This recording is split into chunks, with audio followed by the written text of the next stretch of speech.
Hello students, good morning. See, we are learning your topic environmental pollution. In a previous video, we have seen about the various voluntary organization and international organization for environmental conservation. पहा, आपण तुमचा environmental pollution हा topic पाहतोय आणि यामागील video लेक्चरमध्ये आपण काय पाहिलेलं आहे हो तर various organisation in that these organisation mainly divided into two types.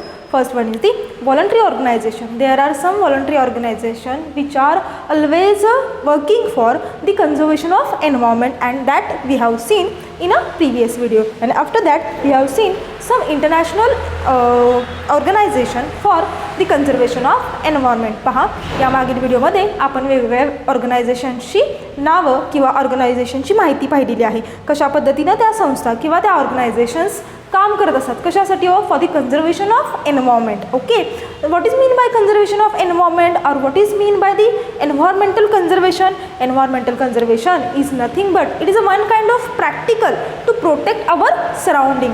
And environmental conservation करायचं म्हणजेच काय करायचं to keep our environment safe clean and healthy. That is nothing but the environmental conservation. And for the environmental conservation there are many organizations are always working. Okay, in this video we are going to learn about what is the my role in a case of environment or how to prevent environment. Okay, म्हणजेच या video लेक्चरमध्ये आपण काय पाहणार आहोत आपण कशा पद्धतीनं आपलं पर्यावरण वाचवण्यासाठी किंवा एन्व्हायरमेंटचं कन्झर्वेशन करण्यासाठी आपण काय काय करू शकतो. There are mainly 6 point. See one by one आता आपण ते पाहूयात. The first one is the what is the heading my role in environment. और आपण असं पण म्हणू शकतो की माझा रोल काय आहे एन्व्हायरमेंटल कन्झर्वेशनसाठी. मी काय करू शकतो बाबा, आपली पण एक जबाबदारी आहे. Our responsibility, because the human existence is totally depend on the environment. If the environment जर का राहिलं नाही तर मानवाचं अस्तित्व राहील का हो, मानवाचं अस्तित्व राहणार नाही. सो आपली पण जबाबदारी आहे, आपली पण प्रायोरिटी आहे की आपण पण काहीतरी केलं पाहिजे. काय केलं पाहिजे पहा. First one is the conservation. What is first is the conservation. काय कन्झर्व करायचं म्हणजेच the conservation of available resources. See first one is the conservation. कशाचं कन्झर्वेशन करायचं. सी जे काही आपल्या एन्व्हायरमेंटमध्ये किंवा पर्यावरणामध्ये आपल्या पृथ्वीवरती, पृथ्वी हे एक मोठी इकोसिस्टीम आहे एन्व्हायरमेंटमधली. त्याच्यामध्ये जे काही अवेलेबल रिसोर्सेस आहेत, मग मिनरल्स असतील, वॉटर आहे, जे काही खनिजे आहेत, उपलब्ध जी काही साधन संपत्ती आहे, that is nothing but the available resources which present on the अर्थ दॅट कन्झर्व. जे काही अवेलेबल रिसोर्सेस आहेत, नॅचरल रिसोर्सेस आहेत, त्याचं आपण काय करायचं कन्झर्वेशन करायचं. अशा पद्धतीनं आपण काय करू शकतो एन्व्हायरमेंटला वाचवण्यासाठी मदत करू शकतो. त्यानंतर कंट्रोल. काय कंट्रोल करायचं पहा. कंट्रोलिंग दी प्रिव्हेंटिंग और प्रिव्हेंटिंग दी हार्म. काय करायचं, ज्या काही एन्व्हायरमेंटला हार्म करणाऱ्या गोष्टी आहेत त्या काय करायच्या प्रिव्हेंट करायच्या. म्हणजेच कचरा टाकू नये. हां, कचरा जिथं आहे तिथंच टाकायचा, उगीच तो रस्त्यावरती फेकून दिला आहे असं चालेल का, असं चालणार नाही. That one is nothing but the preventing the harm. Okay, harm काय करायचे प्रिव्हेंट करायचे. After that the harmful activities also. The harmful activity, what kind of harmful activity. See tree cutting the trees, that is nothing but the काय म्हणतो आपण त्याला वृक्षतोड म्हणतो, बरोबर. It is a harmful activity, it is harmful to environment. Okay, अशा ज्या काही ॲक्टिव्हिटी आहेत त्या काय करायच्या कंट्रोल करायच्या, त्या करायच्या नाहीत. Number third one is the changing the mindset. See very important.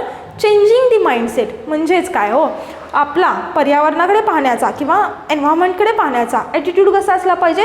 Always a positive attitude. Value as a positive attitude. See your childs और टोल्ड युअर चाइल्ड्स और told your childrens to keep our environment, our surrounding safe clean.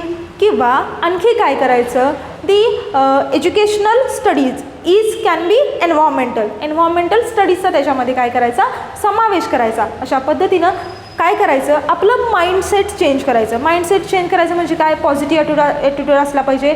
आपण देखील त्याच्यामध्ये काहीतरी वेगवेगळ्या activity केल्या पाहिजेत. अशा पद्धतीनं आपण काय करू शकतो, एन्व्हायरमेंटला हार्म करणाऱ्या ज्या काही गोष्टी आहेत त्याच्यावरती कंट्रोल करू शकतो. Number third one is the production. What kind of production here, see revival of harm factor of environment. पहा म्हणजेच काय, revival of harm factors of environment. And second one is the attempting innovation. See first of all आपण काय करूयात, पहिल्याचा अर्थ समजून घेऊयात. म्हणजेच काय, रिवायवल ऑफ हार्मफुल ॲक्टिव्हिटी. पर्यावरणाला जे काही हानी करणारे घटक आहेत त्याची काय करायचं, जे काही हानी करणारे घटक आहेत ते करून द्यायचे नाहीत किंवा त्याचं पुनरुज्जीवन करायचं नाही. Okay. And second one is the attempting innovation. म्हणजे अटेम्प्टिंग इनोव्हेशन म्हणजे नवनिर्मितीसाठी सतत प्रयत्न करायचा. आता नवनिर्मितीसाठी सतत प्रयत्न करणे म्हणजे काय, तर काही आता फॉर एक्झाम्पल काय आलेलं आहे, गणेश फेस्टिवल. ओके. असे जे फेस्टिवल असतात त्या फेस्टिवलमध्ये काय करायचं, एन्व्हायरमेंटल प्रोग्राम्स ठेवायचे किंवा नवनवीन आपण काय करू शकतो, झाडे लावू शकतो. अशा पद्धतीनं ज्या काही नवीन कल्पना आहेत त्या काय करायच्या, उदयाला आणायच्या. That is nothing but the attempting innovations and revival of harmful factors. ते काय करायचे, पुन्हा होणार नाहीत या दृष्टीने काय करायचं, प्रयत्न करायचे आहेत. After that the awareness. What is mean bye awareness, awareness means आपण काय म्हणू शकतो, जागृती म्हणू शकतो किंवा जागरूकता म्हणू शकतो. First one is the education. Very important point. That is nothing but दी, जेव्हा तुम्ही एज्युकेशन कराल किंवा एज्युकेशन असेल त्या एज्युकेशनमध्ये एन्व्हायरमेंटल स्टडीज काय करायच्या, एन्व्हायरमेंटल स्टडीजचा समावेश करायचा. दुसरं गायडन्स, मार्गदर्शन. गायडन्स मीन्स मार्गदर्शन. आता ज्या काही एन्व्हायरमेंटला हानी करणाऱ्या गोष्टी आहेत त्या बाबा कशा करू नयेत किंवा त्या कशा टाळल्या पाहिजेत यासाठी काय करायचं, सतत गायडन्स करायचा. Third one is the awareness, जागृती. जागृतीसाठी काय करायचं, तुम्ही काय करू शकता, there are many activities for awareness of environment. See you can arrange a small program for the awareness of environment which consist or which having the awareness about the environment.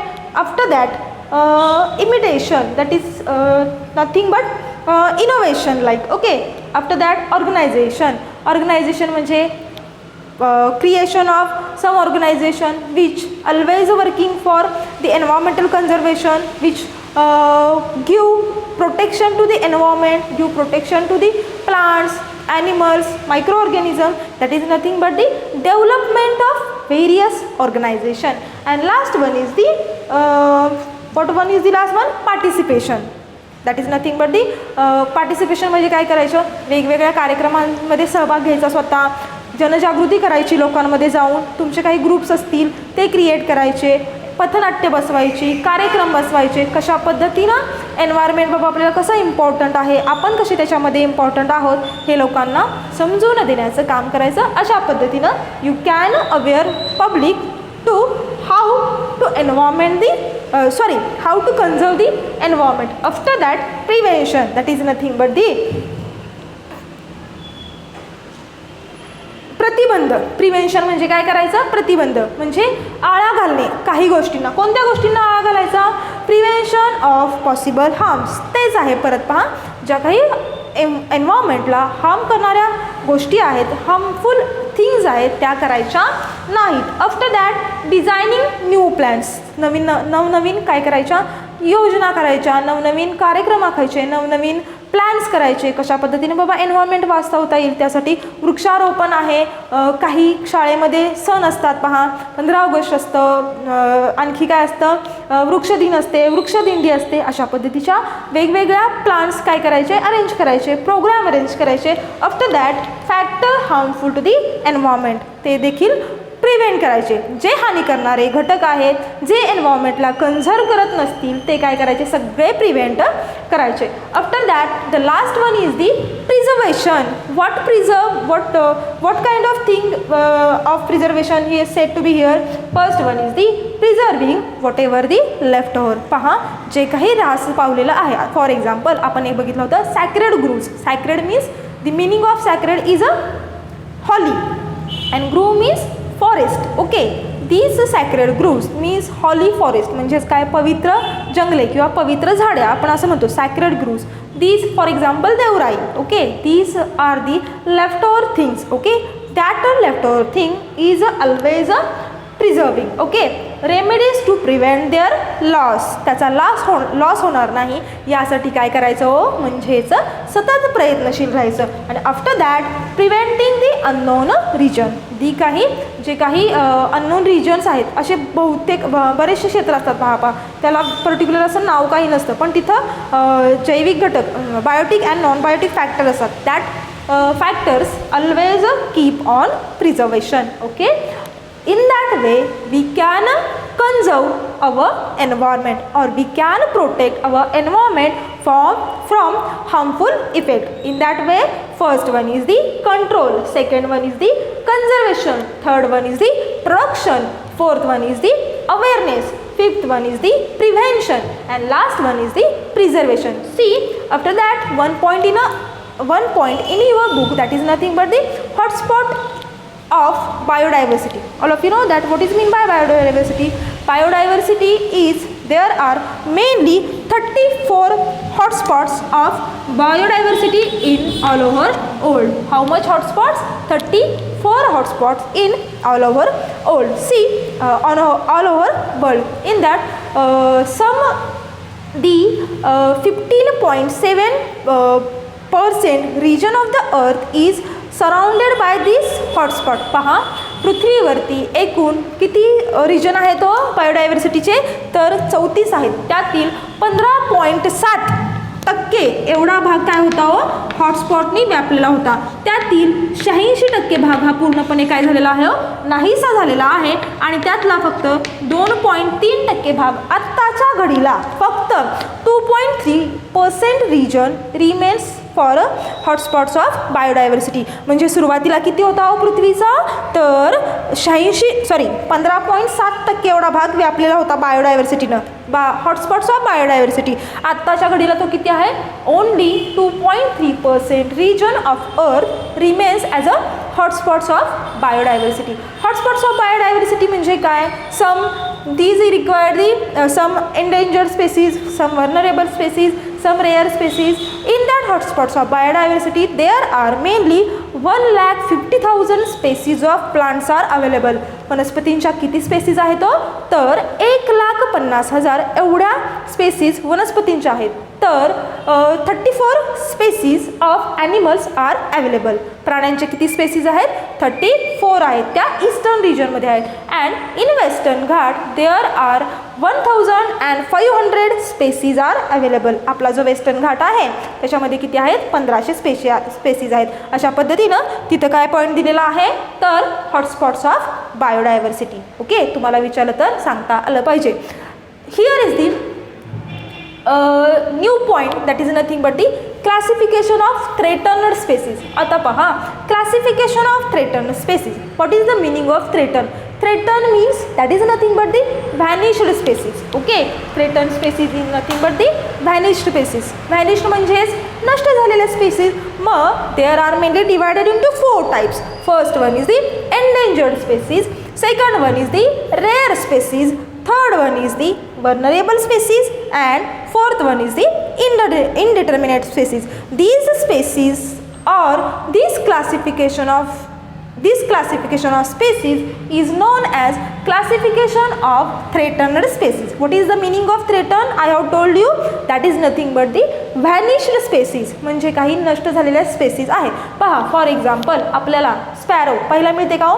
पहिला मिळत नाही. नाव वन बाय वन आपण पाहूयात. पहा endangered species. Endangered species means कशा हो तर the number of these organisms are declined or their habitat shrunk to such extent that they can be extinct in a near future if conservative measures are not implemented. पहा endangered म्हणजे व्हॅनिश्ड झालेल्या species म्हणजेच पहा कशा पद्धतीच्या species तर ह्या species अशा आहेत की त्यांचं काय झालेलं आहे डिक्लाइन झालेल्या स्पेसीज आहेत ह्या. मग याच्यामध्ये कोण कोण आहे तर lion tail monkey and lesser florican हे काय आहेत एंडेंजर्ड स्पेसीजची एक्झाम्पल आहेत.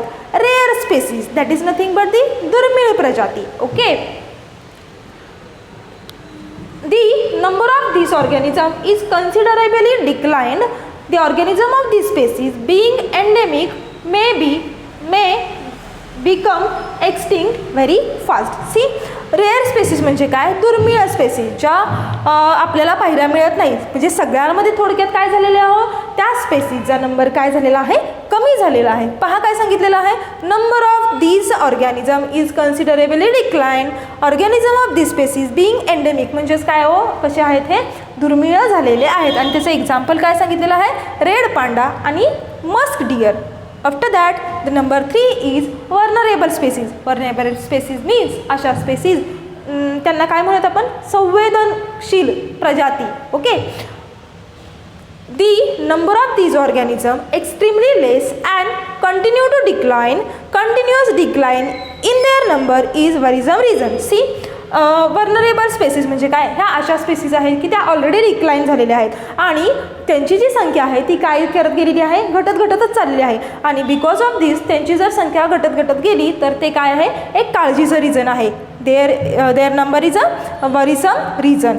का हो, आता टायगर आणि लायन हे जर का संपले, पहा टायगर आणि लायन हे कोण आहेत, तर सेकंडरी कंझ्युमर्स आहेत. जर का टायगर आणि लायन संपले तर प्रायमरी कंझ्युमरची संख्या काय होईल, वाढेल. प्रायमरी कंझ्युमरची संख्या वाढली तर काय होणार आहे, एन्व्हायरमेंटल अनबॅलन्स्ड होईल. म्हणून ते देखील असणं गरजेचं आहे. आफ्टर दॅट इनडिटर्मिनेट स्पेसीज म्हणजे ज्यांची संख्या आपल्याला माहीत नाही अशा species, that one is nothing but the indeterminate species.